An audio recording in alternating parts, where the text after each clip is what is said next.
Сәлем достар, сіздермен бүгін мен адам ағзасының өте пайдалы және дәрументерге бай салаттың рецептімен бөліспекшімін. Бұл салаттың құрамы өте оңай және де бар болған 3-ақ заттан дайын болады.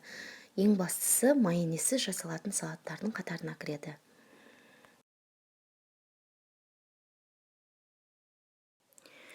Керек заттарымызды түгелдеп аламыз. Бізге кукуруз керек және де картошка керек. Екі картошка, бұл беттен картошка пай істеу үшін, және де алма и ең бастысы қызылша қажет болады.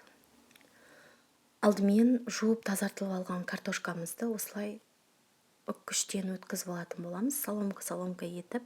Міне қараңыздар, мынандай бір-біріне жабыспайтындай болу керек. Және де осылай бір-бірінен ажырап тұру қажет.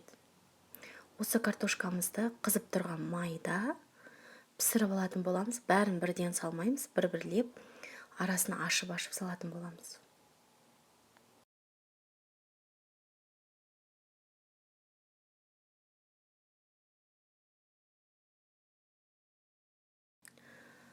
Одан кейін алмамызды жуып, тазартып, сыртқы қабығын ашып аламыз да.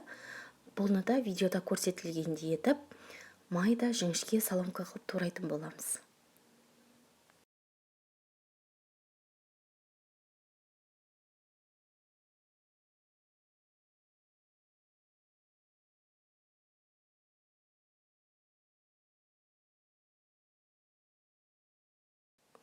Дәл солай қызылшамызды да жіңішке қылып турап, майдалап, соломка етіп турап алатын боламыз.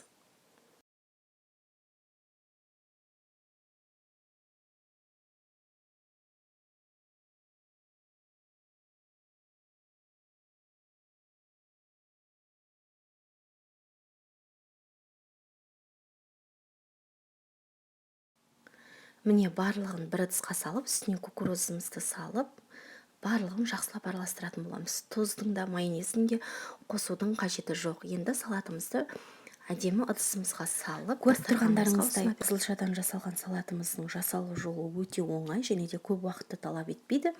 Ең бастысы құрамы да қолжетімді. Қазіргі әрбір мерекелік кеште осы хит салат, яғни қызылшадан жасалған салатты табасыз.